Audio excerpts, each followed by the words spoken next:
it sends us to even want to go more and investigate more and learn more. So when we tip the iceberg in footprints, we are saying now, but there are other texts about our history.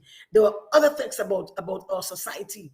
There are other texts about the whole civic citizenship in our nation. Let's get to it. So we are saying that norm that affected us and still seem to want to tie us up. I think it's time for us to put on the light bulb in our brain and let us move. We need goals. We need new goals because we will never achieve today's goals using yesterday's practices. And that's exactly what's happening when the workplace say that people are not producing. We can't continue like this. The person has 15 C-sex subjects and yet they can't make a conversation. What have they brought to the table? Nothing. Except I have my 15 subjects. When the manager wants to hear that, look, I was involved in XYZ, I'm able to create. Are you able to problem solve? Are you creative to give an idea, as to move forward? We need those. And so, so I said, we need good thinking tasks, all right, to engage our students. The tasks must be good ones to engage them. And that's where this whole idea of the project-based and inquiry-based learning and so forth, those allow us, the technology, all these things, they are good thinking tasks. And sometimes you just want to see if the book don't have sufficient activities, we're saying, oh, that book is no good because it have enough activities. Oh, good, come on. Where are our own thinking? Where are our activities? Because when we see that the one in the book that's just a little blueprint, we can develop more. That's a start for us, as a blueprint. And I'm saying again, our students, give them a chance. As small as they are, we can engage them. As small as they are, we can bring them into high order thinking. They can do it. You can ask a preschooler to build up as he or she builds up the blocks. And you question that child. That building process is beyond just recall. It's beyond that. So we can do it. All right. And then I have here. So when we are preparing the quiz or whatever we're preparing for students or the questions, there must be at floor level, and also must also be ceiling level. So that floor level gives every student the opportunity to begin to think. For this as approachability. So that sometimes as teachers, we forget about those who are at the floor level or at bay, and we just cater for those who are above. And so the poor child who doesn't know or thinking is not so deep yet, he becomes even more frustrated. Plays with the pen, throw something down, maybe touch somebody, I want to go outside, all kind of disturbances because we have not provided for that particular child. But I'm saying this morning that if when we are ready with those thinking skills, those activities, we can have it at the floor level or the base or the ground level, and that ground level we begin. That's where we must begin. So even the brilliant children, they begin to think as well. At that level, it's called approachability. And then you have the high ceiling ones, where students they're not challenged to extend their thinking because now you want them to go deeper. And sometimes it's important for us to sometimes begin with the non-curricular maybe ideas, as I may say, because what we see happening is that sometimes,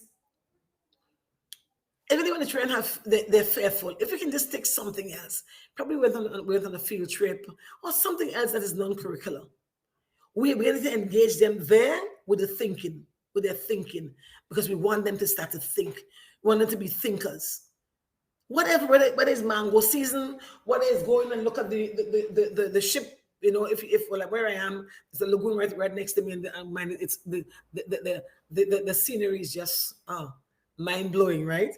Each time I look out the window and I see it, I say, my goodness. And then I think about the blue industry, how much we can do with that port that we have over that I have here, and many of the Caribbeans may have the very same thing as well. And even the question, the children.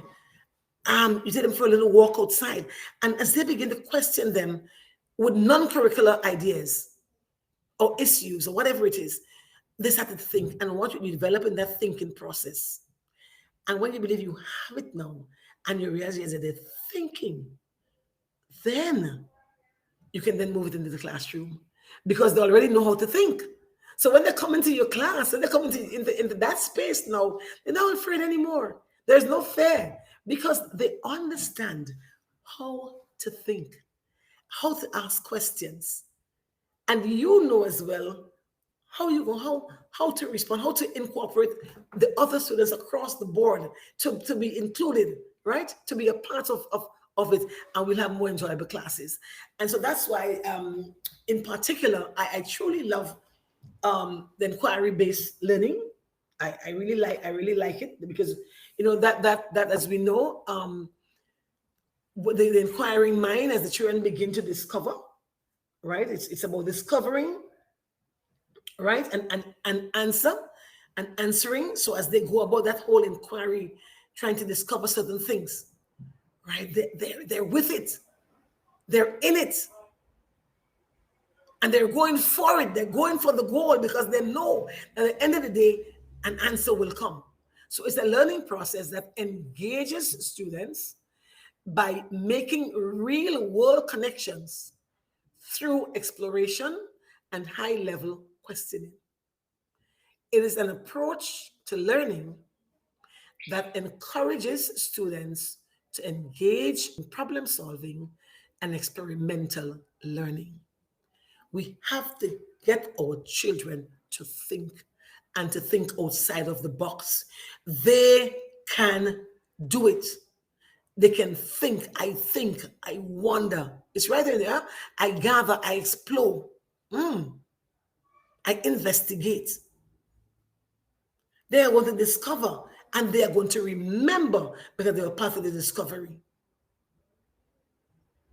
So we know for certain that as we make connections, change will come. But we need to connect. And you'll be surprised to see that in the social studies, the children they will be seeing mathematics, they will be seeing other areas of learning, right? They'll be seeing other things coming alive. The language is project based again. Oh, where we know that this helps students to form deeper connection and in terms of content and independent across disciplines and build the whole, again, to build the question and the thinking and the metacognition skills that they need to grow, necessary for their success. Today's rapidly changing world is calling for our students to be directly involved in the learning process. We can no longer hesitate. We can no longer hold back. We look at the pillars of it, UNESCO's whole, the UN deal about what we must be by 2035. That's where you see the pillars of education. Are we going to be ready by 2030, 2035 if we keep holding on to 19th century skills? Are we going to be ready for 21st for that 2030 35? Are we going to be ready? So I'm saying we need to the whole thing is about changing, right? The how we teach, not what we know. We know a lot of what to give them, but it's the how we teach it. So we need to change the how we teach, not the what. So I believe we have the materials and Footprints. I said again, my goodness, Footprints is loaded with those activities. And as we go through, we realize that we are able, guys, we can do it. We can make the change in the region. We can make that change and we can make it now. Maybe we have to get, I told the staff where I normally come to Beacon, where I used to be a part of the full-time staff. I teach the part-time now, I said, let's take the bull by the horn. Let's move to that new place, that new dimension. Let's get our students involved in active learning. Let's get them that they want to come to school every day. And may we not just see learning within the walls of the classroom. May we see beyond the four walls of the classroom, beyond the blackboard. May we see it elsewhere, that they can move out of the classroom. You can't be teaching pollution in the classroom and you have not brought the kids outside yet. You can't be teaching about plant growth, and they haven't even put a seed in a pot or nothing like that. There's no little garden anywhere around the school. Come on, we have to do something about that. Then there is experiential learning. Oh my goodness, right? That too, again, empowering and sparking the passion in students to work together and learn about their world. I saw some students recently in school, a school where they said to me, I saw these plants in a bag, and I said, what are you doing there? I said, we're doing bag farming, right? And in my little mind, that no, we just plant, we're going to go on the land and dig up, right? But they saw bag farming, and they planted the potatoes in a bag. They had the soil there. They planted the potato slips, and guys, if you see the quantity and the quality of the potatoes that they were able to harvest in this bag. So we can't say there's no land space around the school or no land space at home. We need to be more creative and innovative. That we can do other things to get them involved, to be able to produce, right, and become high flyers, and may not just be academic based, but as we get them to be involved in skills. And first I said attitudes, knowledge, skills, right? So they need the knowledge, yes. The attitude must be right. They need the skill. They need all of it. But we are the ones to help engage them and take them along that process so that we can get them to be able, as they investigate and learn, they have the little action plan. They take action as well too. And they reflect and celebrate. I like when students can take action. I like when they can say, we are going to do this. When they can come up sometimes with their own rules and sometimes you put all the rules in the rule book, and these are the rules for the class. Engage the students. Let us together make the rules for the class, and you'll see how much more they will keep it, because they were a part of that process. And there is need for reflection and the celebration. We must celebrate. We must celebrate. As we reflect, we must celebrate. Reflect on what has happened. How can things become better? What else can we do, to improve on this particular thing? How do we do it? How? What strategies do I use?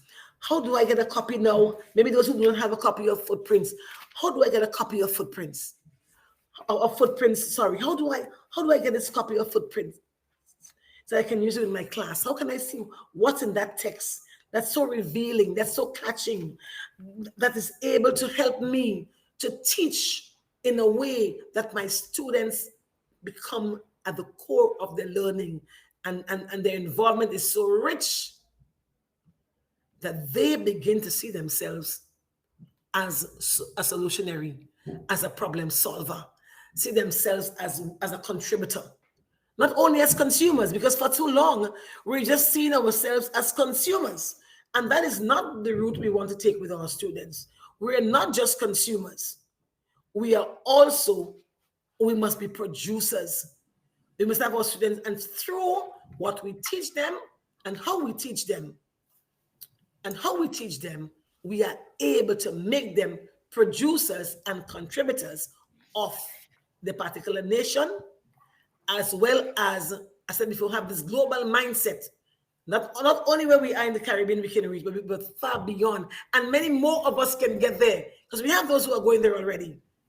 We can go further. As the Mighty Sparrow says, children go to school and learn well. Otherwise, later on in life, you're going to catch real hell. Without an education in their head, their whole life become misery. They're better off dead. But we are not saying that because we know that that we have access to a good textbook, and our teachers in the region are willing and ready to move with the times, so that our children will definitely embrace 21st century classroom strategies and become all that God has them to become. May God bless us this morning. Thank you. Thank you. Thank you. Thank you so much. That was so interesting. I hope you all found that really, really useful. Thank you so much, Cheryl. That was really, really great. So as I said at the beginning of the webinar, you will be sent certificates. So have a look in your inboxes with the email that you signed up to for those. And also I'll send you across the slides and the recording as well, so you can share with any colleagues or anyone else that you think it will be useful for. So thank you so much, and also for interacting in the chat box. That was really great to see throughout the session. So fantastic. I think we'll leave it there, and thank you again. So in terms, if anyone wants to know about getting copies of the series, of the Footprint series, you need to contact your local bookseller.